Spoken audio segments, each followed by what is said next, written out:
Coming up on the Q30 Newscast, the tennis courts will be returning to Mount Carmel campus this summer.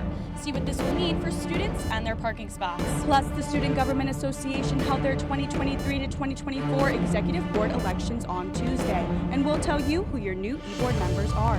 And artificial intelligence is growing more each day. Where will the future of the music industry lie? All this and more coming up on the Q30 Newscast.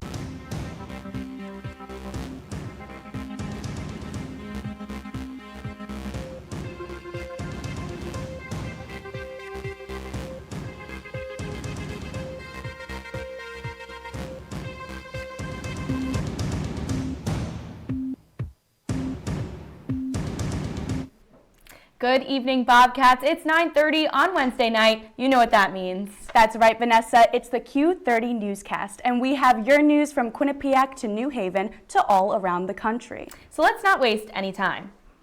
After about 2 years without them, Quinnipiac University's tennis courts will now be returning to campus, but the new spot for them might be causing some controversy. On the other hand, some students are excited about the new addition. Q30's Keenan Mills has more. Quinnipiac University's tennis courts will be returning to Mount Carmel campus after the Hamden Planning and Zoning Commission approved the university's application on Tuesday night. Those in favor, please say aye.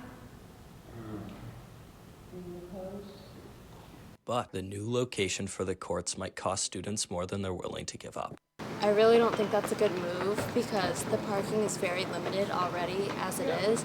So I feel like by removing those parking spots, it's just going to make it harder on the lives of different commuters. The university plans to put 6 tennis courts and 8 light poles in the north parking lot, taking away 145 spots from students.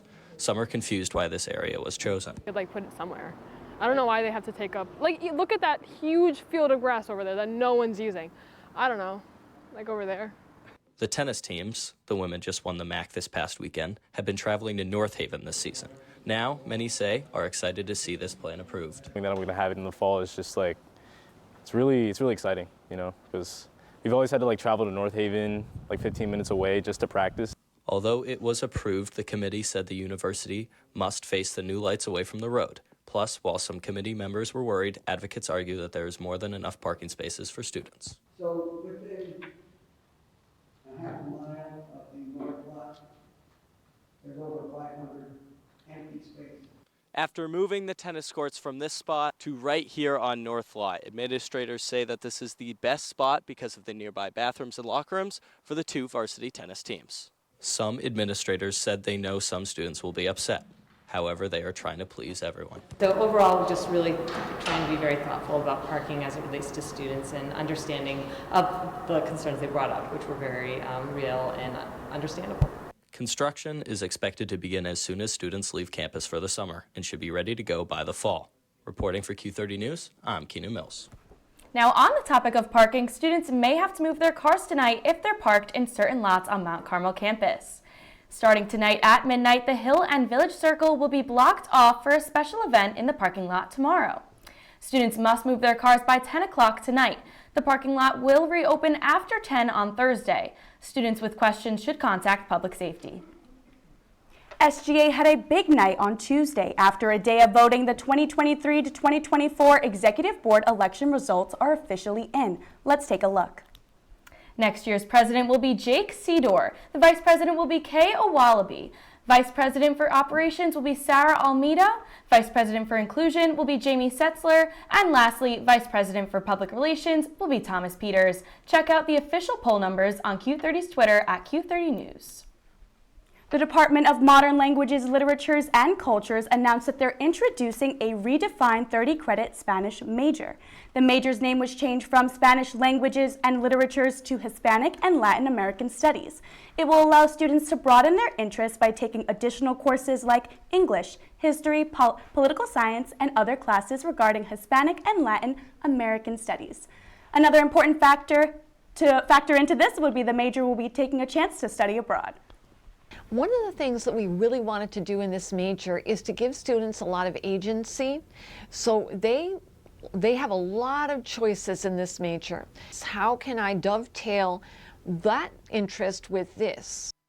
Speaking of change, the College of Arts and Sciences hosted a sociology speaker series on the changing spaces of media in the 21st century. On Tuesday, a faculty member in the sociology department came to talk about how people consume media, and more specifically, YouTube videos. She told students how media can affect identity development and socialization by age, race, gender, and sexual orientation. Graduating students got to raise a glass on Monday at the Alumni House Gardens for a senior toast. Students were able to explore the garden and enjoy some time with their graduating class. Snacks were provided, and students showed identification at the door to be served champagne.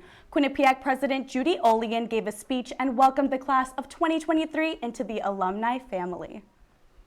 Taking you to the new rec center, many Bobcats are beginning to get their hands dirty in the new test kitchen. On Tuesday, students gathered for a spring salad cooking class. Students spent the evening learning the recipe, new knife skills, and how to mix in the ingredients like chicken, shrimp, lettuce, and plenty more. Then they got to make the dish themselves and even bring some home for their friends. Now, we've given a lot of updates on the Student Programming Board's biggest event of the year. Wake the Giant is finally here. This Sunday, students will be able to see the rapper Offset perform. Although the floor is already sold out, you can still purchase a general ticket. The event will take place in the M&T Bank Arena, and the doors will open at 7 p.m. and the show will start at 8 p.m. This Saturday, 250 people will come to the Mount Carmel campus to honor one of Connecticut's leading journalists, Denise DeCenzo. DeCenzo was the longest-serving news anchor at any single Connecticut station. But back in 2019, she passed suddenly from a suspected heart attack. Now, 4 years later, the DeCenzo Foundation will hold its second annual Walk for Rare Diseases. The event will be a 2-mile walk around Mount Carmel campus to raise awareness for rare diseases across America and honor her life.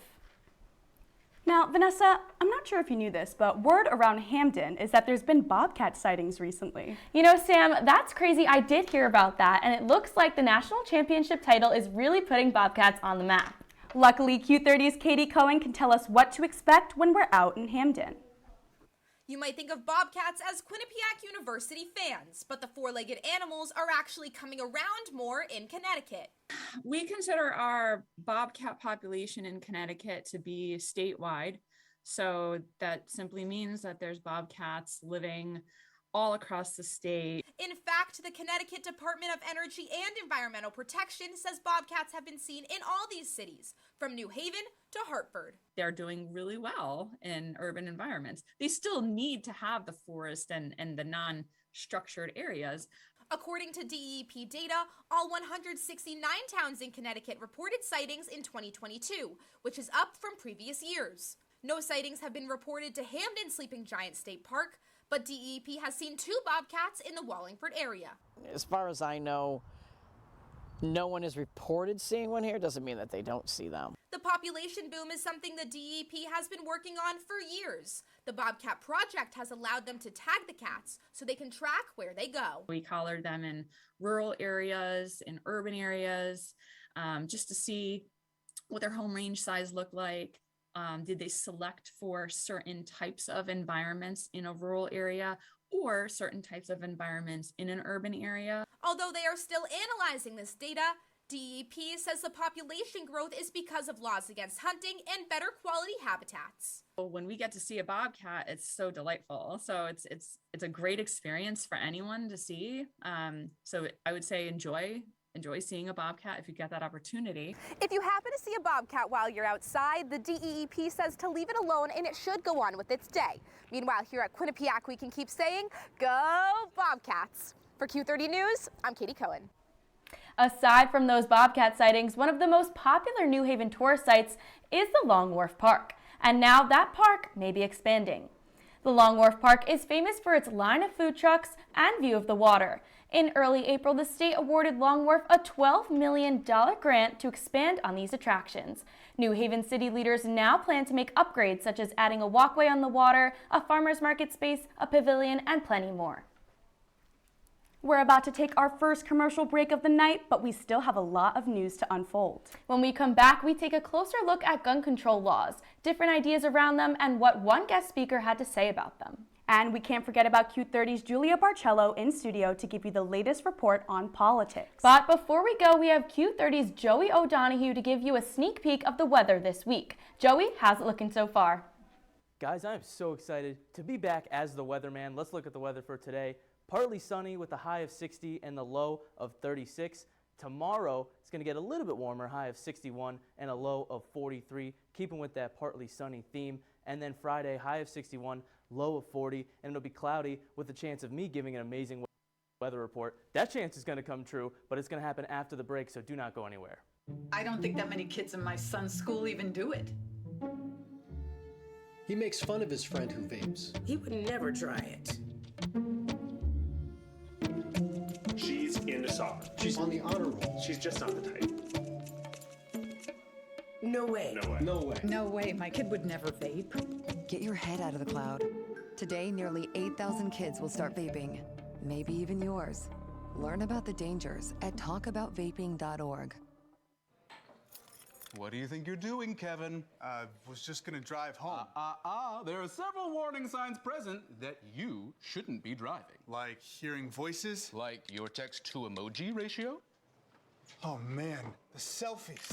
Selfie, nailed it. We all have warning signs that let us know that we're probably not okay to drive. Mine is pretending to be your subconscious. Craig, come on man, let's split a ride home.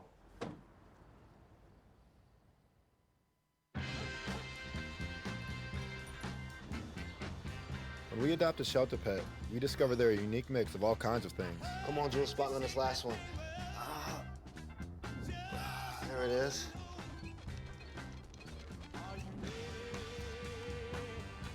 Keep going with it. Leo.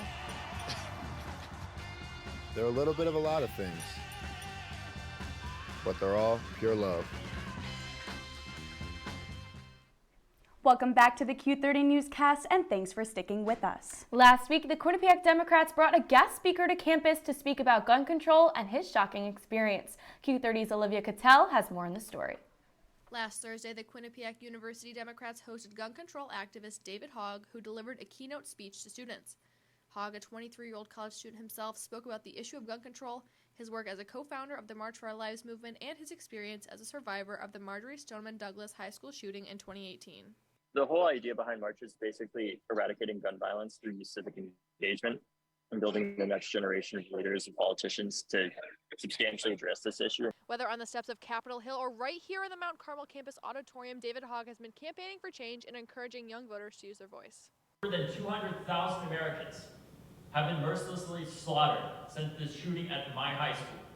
They have been killed in our streets, in our homes, our classrooms, our mosques, our synagogues, our grocery stores, our ballroom dance halls, our nightclubs, our country music festivals, our diners, our movie theaters, and in our communities with a gray hoodie and a bag of Skittles.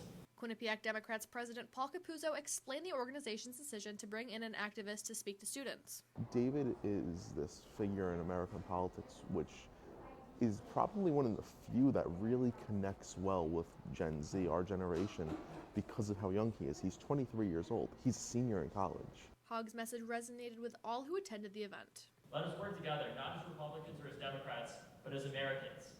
And let us make this change reality so that the older brothers of the future have the liberty of never having to become activists at all. Let us join. For Q30 News, I'm Olivia Cattell. Thank you, Olivia. Emergency situations can be more common than most think. And because of that, Quinnipiac Public Safety held their first active shooter response conversation on campus today. After the Michigan State University shooting in mid-February, Chief of Public Safety Tony Reyes announced a new active shooter training course, plus a plan to hold conversations for students. Today's discussion was held by the Student Government Association and Public Safety. The goal was to answer any questions students had about what to do in the event of an active shooter. We're taking action. We are doing some things to make sure that you're safe. And part of it is, yes, educating you, but then there's these other things that we're doing behind the scenes that you may not see every day, but we want you to rest assured that we're thinking about it. Now taking you all the way to the White House, Q30's Julia Barcello has a few political updates for us. President Joe Biden recently made a big announcement to the country. Julia, what do you know so far? Thank you, Sam and Vanessa. There's a lot of big news this week in politics, so let's get into it. Yesterday, President Biden announced his 2024 campaign in a pre-recorded video. Biden gave his first public statement regarding his re-election Tuesday afternoon, speaking to the North Americans Building Trade Unions National Legislative Conference, where he explained that his goal is to finish his job in the White House. So let's finish the job. I've long said it's never been a good bet to bet against America, and I can honestly say as I stand here today, I've never been more optimistic about America's future. Staying in the House, House Speaker Kevin McCarthy is working to cut spending and raise the national debt ceiling. House Republicans are struggling to achieve all 218 votes needed to pass the bill. The bill has a small chance of passing the Democratic Senate and the White House, as President Biden explained he would veto the bill if it gets passed. The Biden administration described the bill as, quote, a reckless attempt to extract extreme concessions as a condition for the United States simply paying the bills it has already incurred. Heading over to Washington, Democratic Governor Jay Inslee signed into law a ban on sales of assault-style weapons.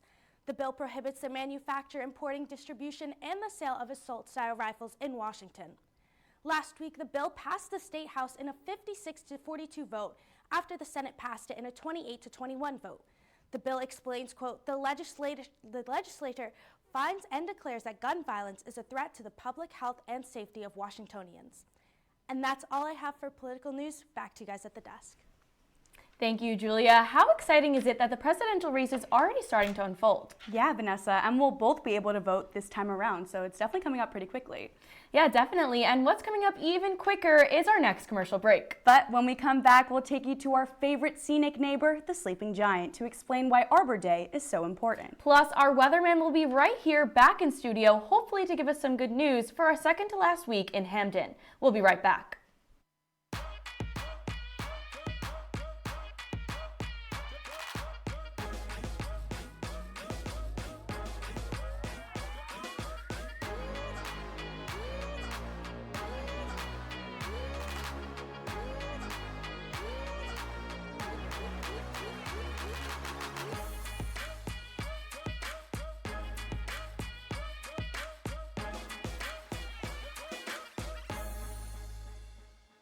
Honey, what I think you need is a socket wrench. I played JV basketball. I'm sorry. I don't think it looks right. This is good, and it's all good, baby. Is it really all good?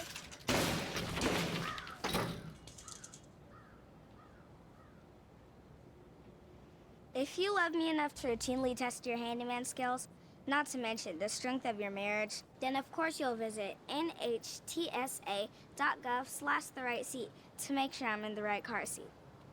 I'm gonna call my dad.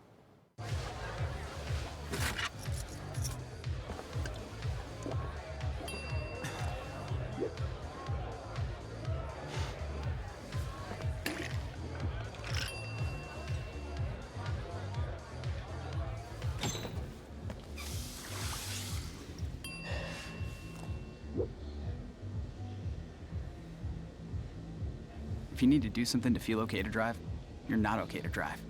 Don't drive buzzed. And just like that, we're back. Following Earth Day last week, in a few days, the country will be celebrating another day to honor nature. Q30's Sydney Weimer will tell us all about how this day came to be and how students can make a difference. Each year, the final Friday in April is dedicated to recognizing the importance of trees in our environment, also known as the national holiday, Arbor Day. The inspiration for Arbor Day began in 1872 after a journalist named Julius Morton moved to Nebraska and advocated the benefits trees have for our ecosystem, from generating oxygen to preventing pollution. Their significance later spread across the United States, and in 1970, President Nixon declared Arbor Day a national holiday. At Quinnipiac, we are fortunate to have a local state park, Sleeping Giant, which is full of trees just steps away from main campus. In fact, Quinnipiac has recently donated $7,500 to the Sleeping Giant Park Association in order to plant more trees this coming fall.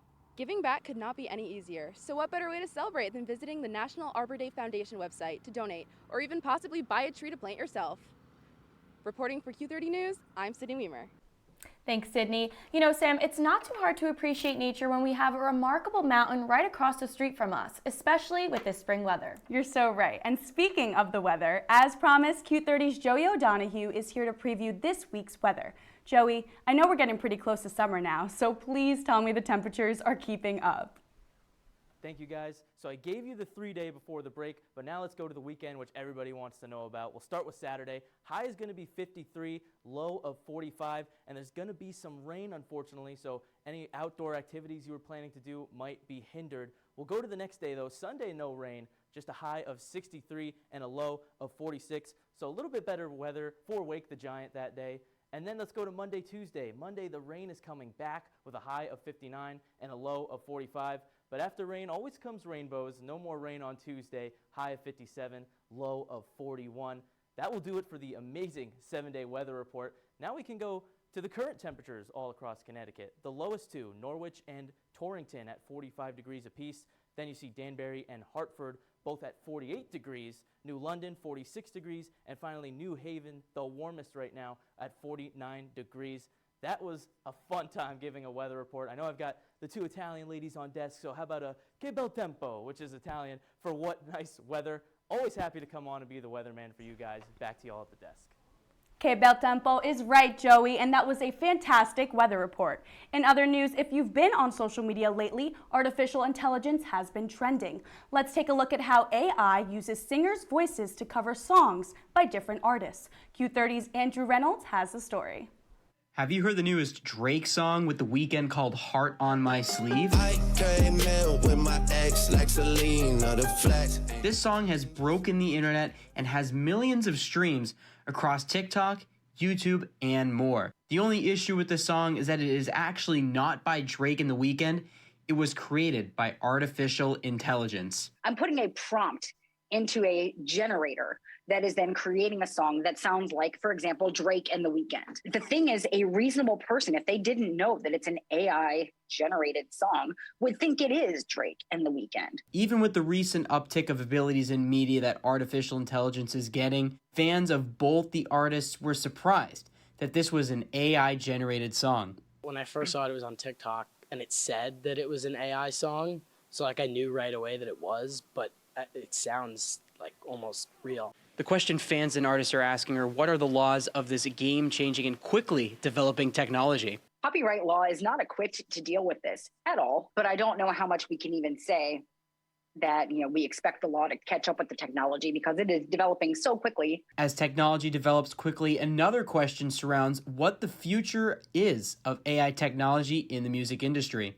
If you're a music fan and, the band or the person that you like the most, for whatever reason, hasn't produced something new, you could literally go sample from the stuff you have and create your own version of their music. The only thing that fans and artists can do now is wait to see what the future holds for this AI technology in the music industry. Andrew Reynolds, Q30 News. Artificial intelligence is something people have been exploring all across the world, but keeping you right here within the United States, Q30's Casey Nedelka has plenty of national updates for us this week. Casey, what do we need to know? Thanks, Vanessa and Samantha. Let's get right into it. Early Monday morning, a few changes were made in some major news channels. CNN fired anchor Don Lemon, and Fox News parted ways with host Tucker Carlson. Carlson's parting was announced in a statement from Fox News, while Lemon announced his on Twitter, claiming CNN had not reached out to inform him of the termination. CNN later responded saying that was not the case. These announcements came as a surprise to many, especially since Tucker Carlson Tonight had been the second highest rated cable news show. No permanent replacements for the two have been announced yet.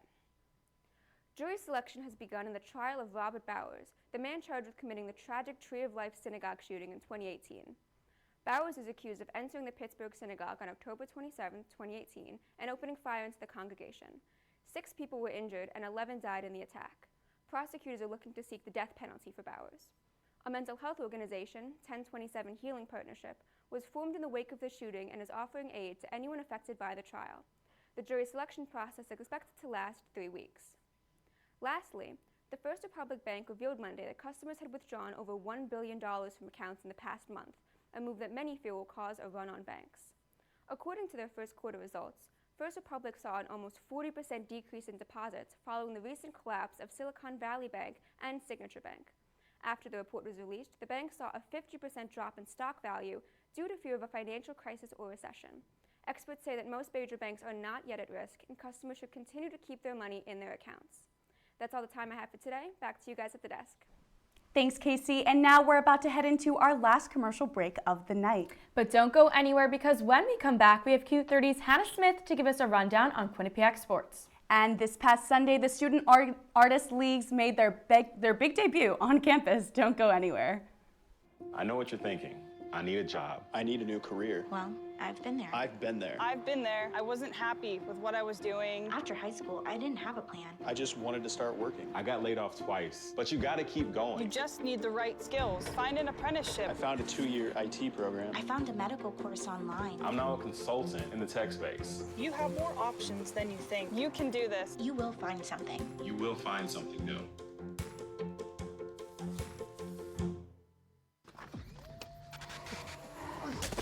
Multiple studies have shown that marijuana can slow both driver reaction and response time, which can be really dangerous. He's here. He's here. Wait.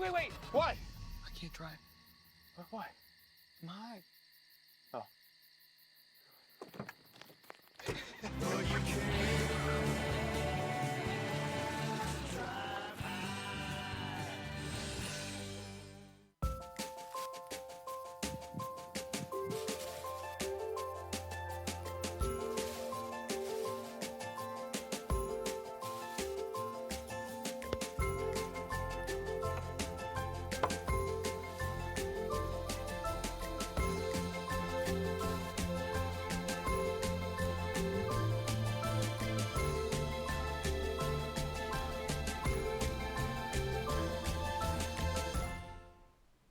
And we're back, but this time we have a sports update from the fields to the courts from Q30's Hannah Smith. From the Quinnipiac golf and tennis teams making history and much more, Hannah, take it away. Thanks, guys. The sports world is always moving, so let's jump right in. The golf team has won the MAC once again. This was their 5th MAC championship in program history and 3rd win in a row. Quinnipiac set many new records, included breaking the MAC championship record for the best 3-round team score and shot 29 strokes. Fuji Zhang earned the 2023 MAC Golfer of the Year, and the Bobcats are now the 2nd team in MAC history to win the MAC championship 3 times in a row. The Bobcats will face off in the 2023 NCAA Tournament Regional starting May 8th. Time to hit the court. The women's tennis team have also won the MAC once again. Quinnipiac now has won 7 MAC titles and has advanced to the NCAA double tournament 7 times since joining the league in 2013. Their record in MAC play is 60-1, and the defeat against the Fairfield Stags allowed for first-year Nicola Savi to be named MAC tournament's most outstanding player who won her singles match. The Bobcats are also set to play in the NCAA tournament. The selection show will take place May 1st. The men's and women's lacrosse team are headed to the quarterfinal round of the MAC tournament. The women's team had a winning record this year for the first time since 2012, and the men's team had a winning record for the first time since 2019. After the men's team defeated LIU 19-13, senior attackman John DeLucia had a few words to say about their recent success and the future. Oh, it's great. I mean, the boys were really excited all year. We had this goal, but you know, it's hard because we had a great day, but we can't be satisfied. The real season's just starting now, and it's all about when you're playing your best lacrosse, and I think we're starting to do that. So we just got to stay confident, stay together, and keep moving forward one game at a time. That's all I have for sports. I'll send it back to you guys at the desk. Thank you, Hannah. This past Sunday, a new tradition was born on campus. The Student Artist League, also known as SAL, held their first art festival. All students were invited to showcase their talents. Students participated by singing, dancing, and even showing off some films that they made. SAL president said that he hopes that one day this event can be as large as Q-thon and the big event. Annual festival. This annual festival is not just an event for us. This is the culmination of a lot of hard work for our student community of artists, and we hope that it becomes one of Quinnipiac's main annual traditions. Now, before our show ends, I just wanted to say thank you. Since I'm graduating this year, this is my last time on desk. I want to thank everyone here who has shaped me into who I am today. Without Q30, I wouldn't have the experiences that I've been willing to have, and I wouldn't have grown as close as I have to one of my best friends sitting next to me tonight. So one last thank you to Q30 for all the memories and friends I've made along the way. And for the last time, I would like to attempt to say my final goodbye as Q30's news director. Almost 3 years ago, I volunteered myself to go on weather after never coming to a Q30 meeting and not having the smallest clue what the Q30 newscast even was. I remember the moment clear as day now. I was walking to the mailroom to get a package, and a message came in from the old news director asking if anyone wanted to go on weather. I shrugged my shoulders and said maybe I should try this. It could be good for me. And here I am a couple years later, struggling to make sense of where the time has gone. From the time I timidly appeared at my first newscast to this moment right now, I can confidently say that the Q30 newscast has changed my life. This organization has given me potential career, a dream worth chasing, and most importantly, one of the most amazing friendships I could have ever made. Sam, I won't get into it now, but thank you for sticking with me all this time. And to all the producers and general members, please enjoy every moment of this. I know it's long and stressful, but looking back, you'll never find something more rewarding than what we do each week. Thank you to everyone who has made this experience unforgettable. I'm so proud of each and every one of you. Keep reaching for the stars. And with that, for your favorite co-anchor, my favorite co-anchor, Samantha Pirelli, I'm Vanessa Blasi. Good night, Bobcats.